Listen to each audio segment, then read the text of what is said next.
I absolutely love the Last of Us series. And while The Last of Us Part 2 had some questionable writing choices, Why are we still here?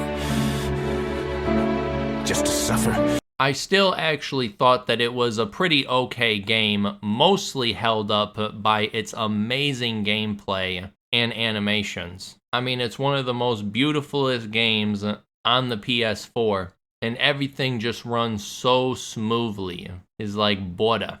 I like the series so much that my very first video on this channel was actually a review on The Last of Us Part 2, and how that game was amazing, but also massively disappointing in many different ways. So if you're interested in about a 3.5 hour long review on The Last of Us Part 2, check out the link in the description. When I heard that HBO was doing a television series based off of The Last of Us, I was waiting with bated breath. HBO has had a little bit of a rocky history with their properties, especially nowadays.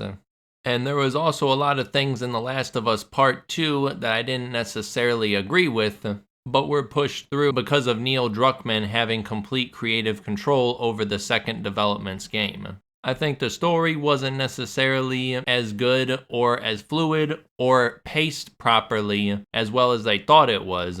I just don't think it was properly handled in general. So to hear that he's actually on the production team of this series adaptation had me a little worried.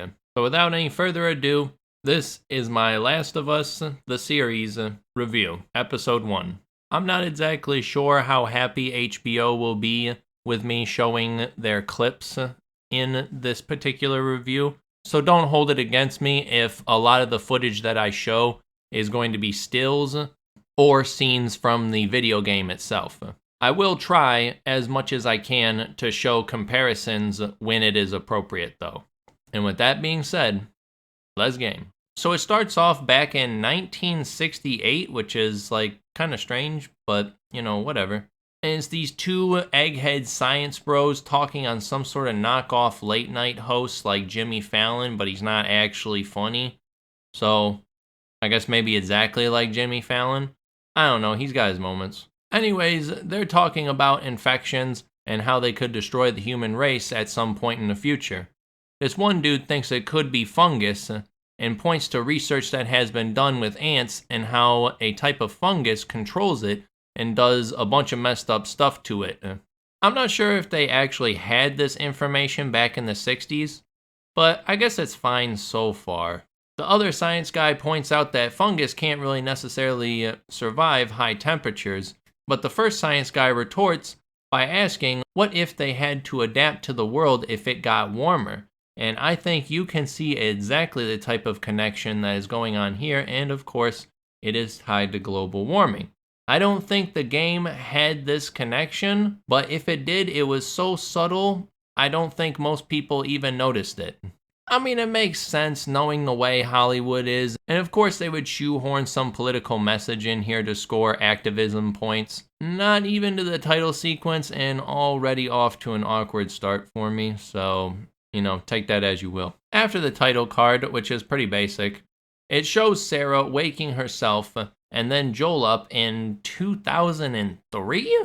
This is already 10 years before the game originally took place in 2013. But I know why, and I'll explain when we get there. Also, Sarah has been race swapped, not saying that's a good or a bad thing, just a trend in Hollywood as of late. Druckmann said they wouldn't change anything unless they had a reason for it, so, you know, do with that information what you will. The dialogue between Joel, Tommy, and Sarah is pretty funny, I guess, and things seem to be going okay. Sarah then sneaks into Joel's room and steals some of his money, but not before looking at his watch from the original game that Sarah had given him as a birthday present, and also looks at this etched folding knife.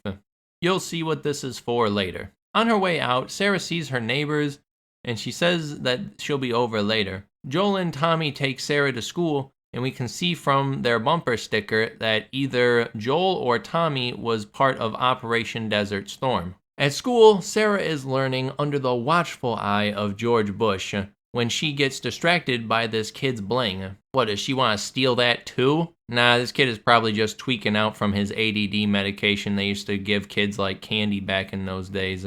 Or an early stage of the virus. She takes the bus to a watch shop to where she gets Joel's watch fixed.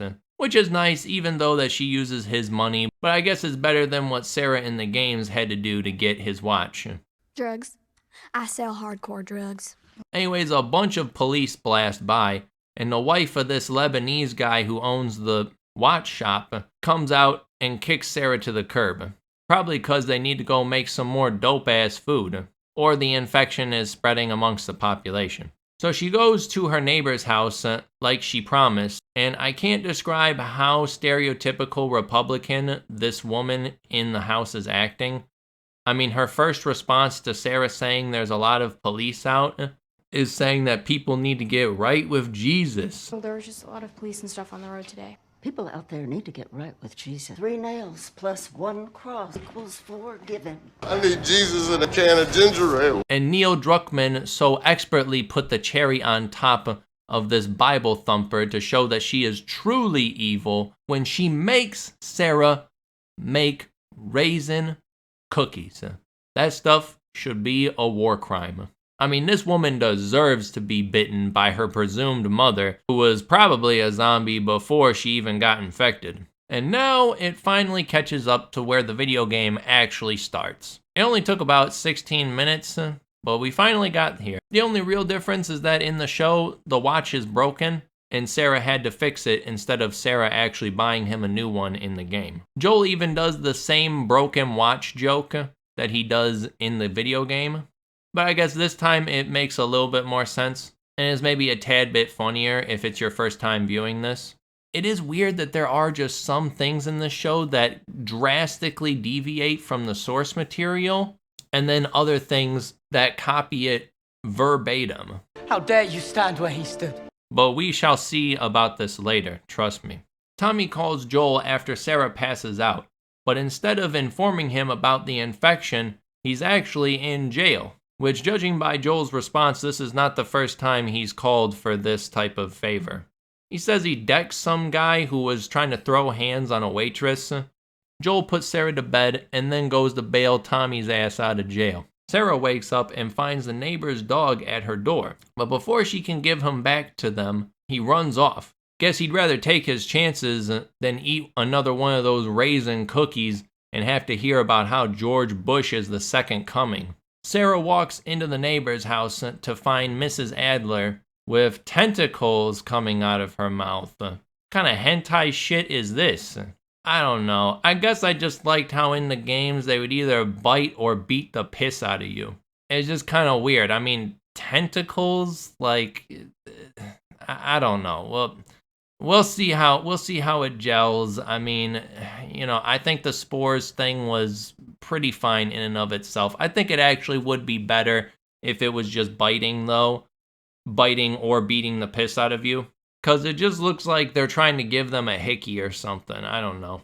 I mean, maybe it would be more realistic, but I mean, like I said, if we're talking like truly realistic, an infected person would probably just walk their ass on top of the Empire State Building, tangle themselves up in there, and then release spores down upon the general population to do the same thing. So whatever. They run outside and Joel finds Sarah there. Mrs. Adler comes running out before Joel goes full Abby on her ass. They get in the car and they do the iconic scene where Tommy, Joel, and Sarah are all driving in the car and Sarah's looking around at all the destruction. And it actually does a pretty good job at recreating the horror and the feeling of this scene in the game. I think the game wins out here since it's actually all one continuous shot. And instead of it being a good cutscene, you actually get to control where Sarah is looking, which made it feel that much more real and intense. Although I will admit I actually do like the addition of this plane crashing here, and then a piece of debris from the crash flies out of the airplane and causes Joel, Tommy, and Sarah to crash. They get separated from Tommy, and I gotta admit the guy who plays Tommy looks kind of like a discount version of Shane from The Walking Dead, which actually is kind of cool. And I will say he actually does a pretty good job at replicating Tommy's mannerisms. Pedro Pascal as Joel, not really so much. I think he could have done a little bit more of a southern twang, but whatever. They managed to barely make it through the city and run away before being saved by a soldier who shoots at them before Tommy kills him. While both Joel and Sarah are shot, only Sarah succumbs to her injuries. I would be lying if I said this scene didn't put a little something in my eye. Although for some reason, I do kind of feel like it's maybe 20% less effective than in the game though. I don't know, just personal feeling.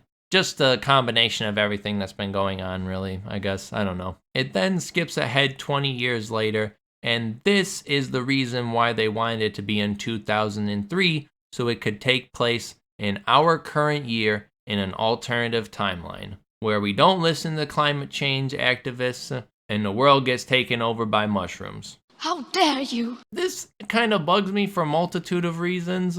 I mean, the 2013 time period was actually a completely different time in technology for the world. I mean, we were pretty advanced, but not as advanced as we are now. And that 10-year time difference saw the most technological advancements than we had seen up until that point, which was pretty crazy.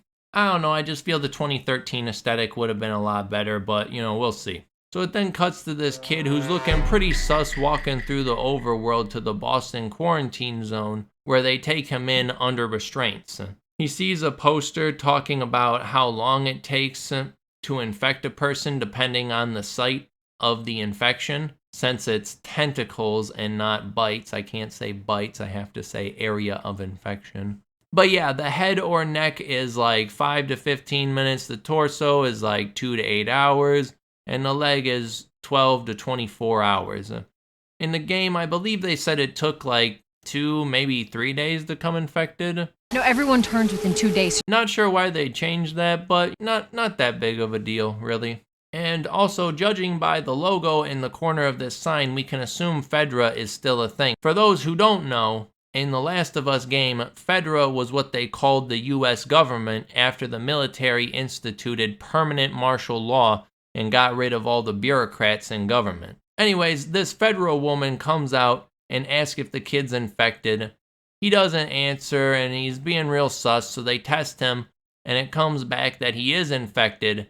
And she comforts him with sweet lies, saying that they're gonna do the best for him and get him his favorite foods, while this guy, Dr. Kevorkian's this kid. And the federal officer is actually doing a really good job at trying to hold back her emotions. It then shows a part of the quarantine zone where they're burning all the dead bodies of those who have been infected outside the walls, and Joel is there, and he's asked by a woman to help her with the bodies since she can't find it in her to throw a child's body in the fire. Which, as we see, it's the same boy that we just saw from the scene before.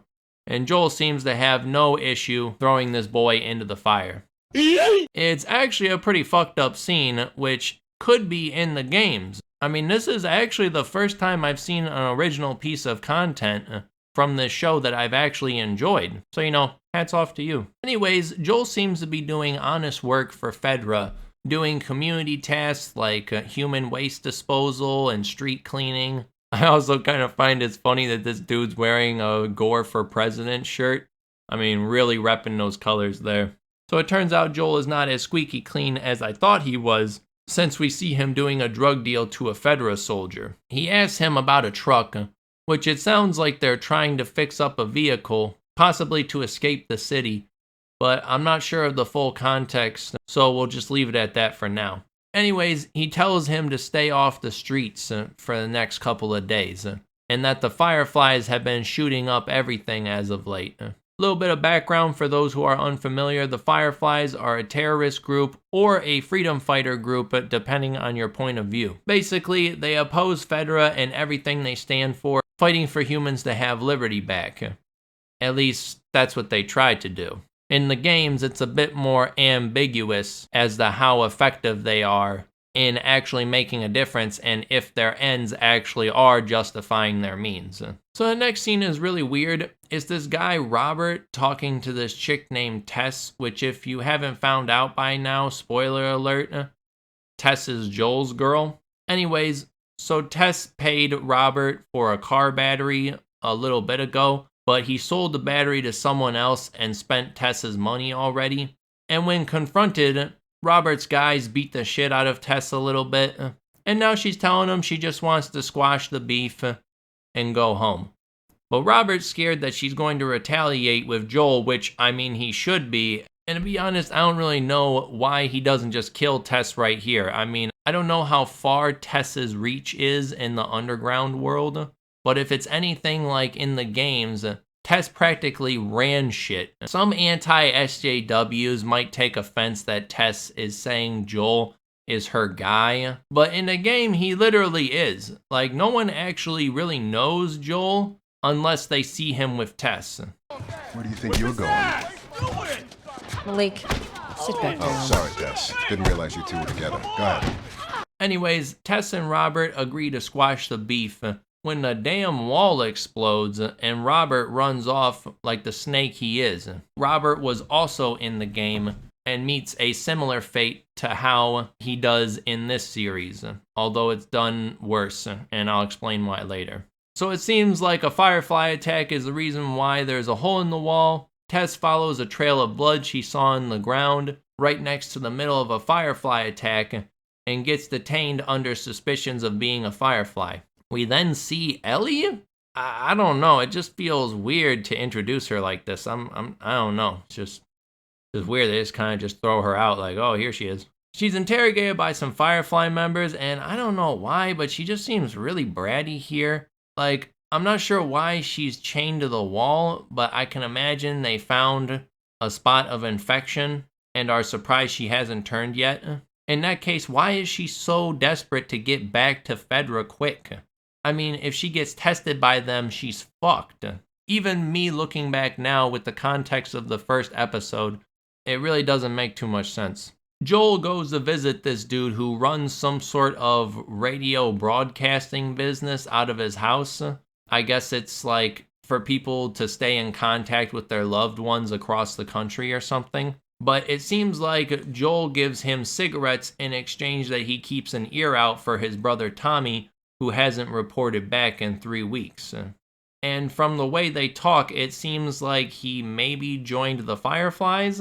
But it is kind of weird that they are still on speaking terms, since Joel and Tommy's fractured relationship was kind of a big deal in the game. Anyways, now Tommy's all the way out in Wyoming, which makes sense why he was asking the Fedra soldier about the car. He then goes back home, plots out all the roads he needs to take to make it there, mixes some barbiturates and alcohol together for a good old-fashioned NyQuil, extra strength apocalypse edition, and passes out. He wakes up to Tess informing him that she's been beaten up by some teenagers who worked for Robert, and that he sold the battery and kept their money. Which, knowing how important the battery was, I can see why Robert was so reluctant to let Tess go. We swap back to the Fireflies, and Marlene makes an appearance. In the game, she is the leader of the Fireflies, but in this adaptation, when she's asked why they are attacking a bunch of random Fedra sites, she says that she is just following orders, but like, who gave her the orders? I thought she was the leader. Maybe this is explained later, or maybe I'm just getting confused with the dialogue here. Anyways, Marlene excuses all the other soldiers in the room, except for this woman who I can only guess is her second in command, that all the Fireflies will meet in the building that they're in, and then they will leave with Ellie to go out west. Why is that? You'll see. In the meantime, Joel and Tess do some digging around the city, and they're able to pinpoint Robert's location and begin planning to clap those cheeks. If you're feeling lost, Tell me to look for the light and I'll break your jaw. It switches back to Ellie and Marlene having a heart-to-heart, telling her she can't leave the Fireflies because she has a greater purpose. It seems like they're following the source material of Ellie's mom gave her to Marlene after she was born. Marlene gave her to Fedra to be raised in a military academy. They even name drop Riley. Anyway, she unlocks Ellie and tells her some super secret information, but it cuts away right before we can hear it to Joel and Tess getting geared up to assault Robert's compound by taking the underground subway tunnels and get inside the building Robert is holed up in. They get up there in anticipation to clap Robert's cheeks, but it turns out that his cheeks have already been clapped. Gotta admit, this is kinda anticlimactic. I mean, I thought there was gonna be a big-ass shootout between Joel, Tess, and Robert's men, and then they would eventually find and execute Robert. I mean, that was actually kind of a major thing in the game, because it shows you how ruthless Joel and Tess are. When after they're done interrogating Robert for information and he proves useless, they just kill him right off of the bat. Bitch, I will bash your skull unless you turn around and get your dumb ass out of here. Fuck this. Come on. Yeah, fuck those fireflies. Just go get them. That is a stupid idea.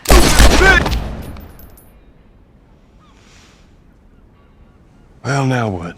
In this one, we're still kind of confused as to what Tess actually does. Like, is she a charismatic leader? Is she just a drug smuggler? Is she a fierce underground crime boss? We don't know because we never got to see it, and I'm really pissed that they did this. I mean, if you're gonna have all of these dead bodies in here and hint that there was an awesome epic gun battle that happened, I actually kind of wanted to see that, to be completely honest. I mean, the deal goes south and then all of a sudden everybody pulls out guns, everybody's shooting at everybody, people getting nicked in the neck and the face, but they're still continuing to fire at each other. I think it would have been a really intense scene, and it really was squandered.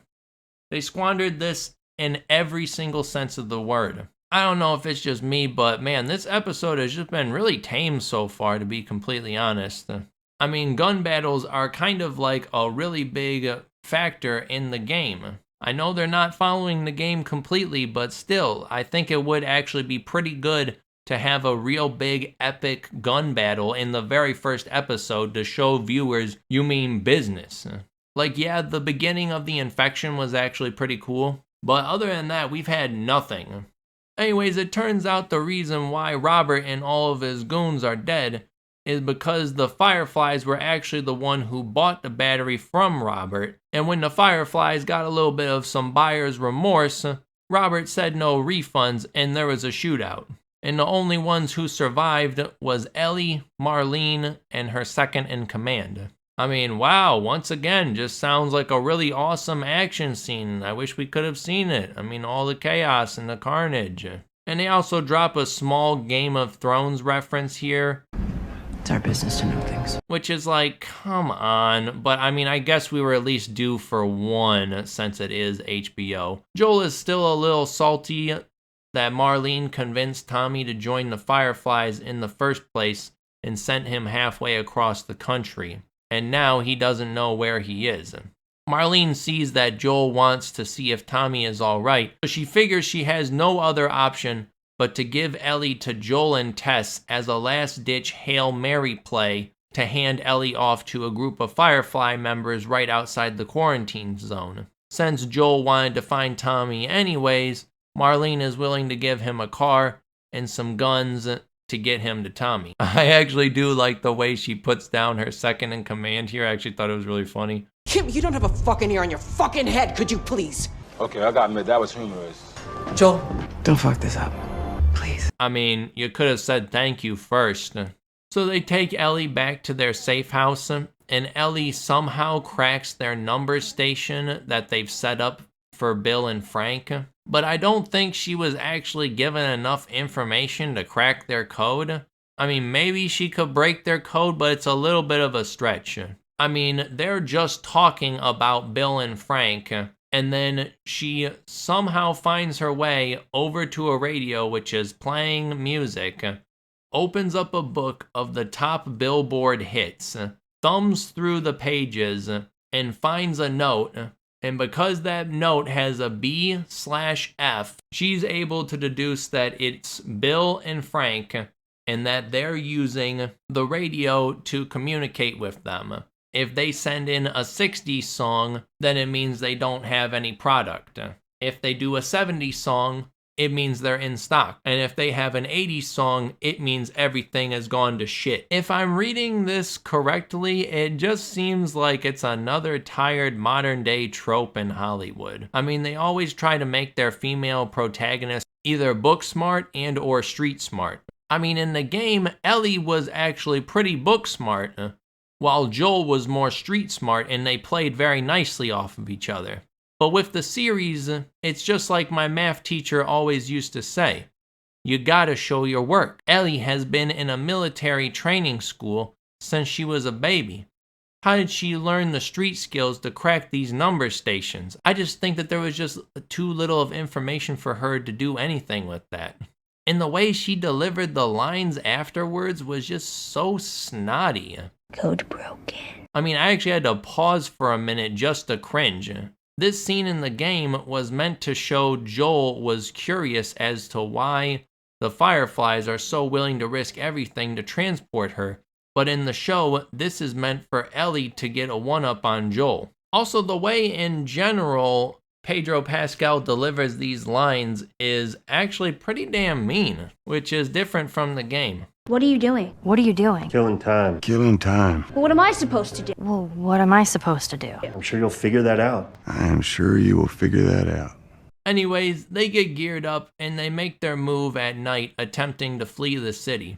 And of course, they almost get spotted a few times due to Ellie's dumbass, but thankfully I guess the video game logic still applies. Since Ellie is an NPC, the guards don't notice her, even when a spotlight is right on her. So that's pretty convenient. They eventually get busted by a guard just like they did in the game, although the difference in the show here is that this is actually the same guard that Joel sold drugs to in the beginning of. Unfortunately, he's not willing to look the other way on this one and start scanning them. Ellie stabs him in the leg, but unlike in the game, she doesn't say she's sorry. I don't know, I thought that was just kind of a cool little thing about her personality.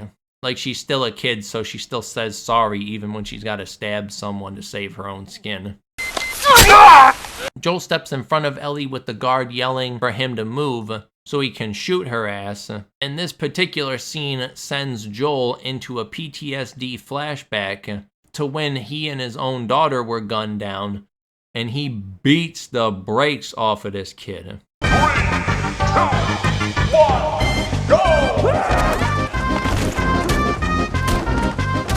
Just saying, but in real life, no properly trained guard would ever move so close to an assailant to be in grabbing distance of their gun. Also, Joel tries to talk his way out of this, which if someone stabbed a guard like this in real life, I feel like all of them would have been dead. I mean, in the game, they overpowered the guards right away after Ellie stabs one of them, since there's no way they would let them live after doing some stupid crap like that.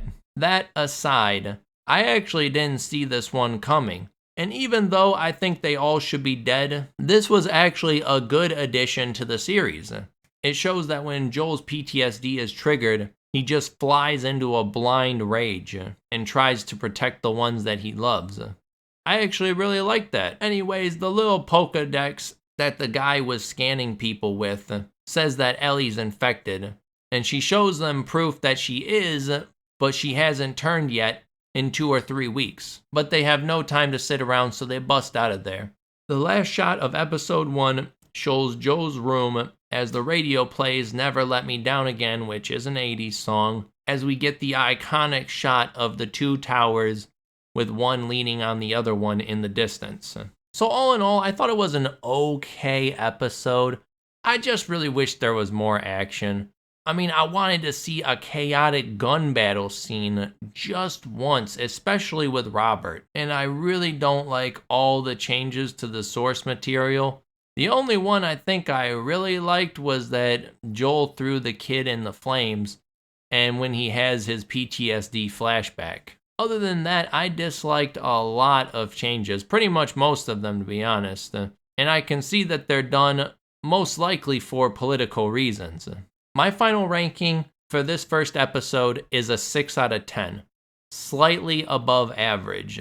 I was very close to giving this a 5 out of 10, and I'll tell you why I made it a 6. And it was because of this dude right here who's infected with the cordyceps virus, and he charges after Joel and Ellie. This scene where Joel is running through the restaurant and this guy is just barreling at him, it actually scared me. I mean, look at this scene. I don't know if this is CGI or not. If it's CGI, it was used very effectively to the point where I didn't even notice. But if this is real, then this dude ran full speed into a bunch of kitchen equipment just to eat shit. I mean, goddamn, that is just a good practical effect and amazing physicality by this actor here. If it's CGI, that's probably a little less impressive, but still, it was a pretty good opening scene. I mean, I hope they keep up that sort of intensity with the infected throughout the entire series. I mean, I want to see an infected lunge at someone so fast that when they dip out of the way, the infected breaks their face on a steel beam right behind them, or breaks their bones trying to get down a barricade or something. I mean, I really hope they keep that sort of thing up. It really did just push this episode right out of average territory. And I just didn't feel right giving it a 5 when it had such an amazing effect. Anyways, that being said, is the end of my review for now. I will be going through the rest of the series, and then I'll do one final video at the end after all the episodes have been released to kind of recap all of my thoughts. Like I said, if you're interested in The Last of Us in general, I did make about a 3.5 hour long review of The Last of Us Part 2. It is my first video, so the audio quality isn't necessarily the best, but I put a lot of love, time, and detail into that video. It took me probably almost a half a year to complete that one. Anyways, that being said, thank you for listening to my review, and hopefully I'll see you guys in the next video. And also, let me know in the comments below who you think probably would have been a better choice for Joel. I personally think Hugh Jackman would have been an excellent choice for Joel. Personal opinion right there, but whatever. What do you guys think?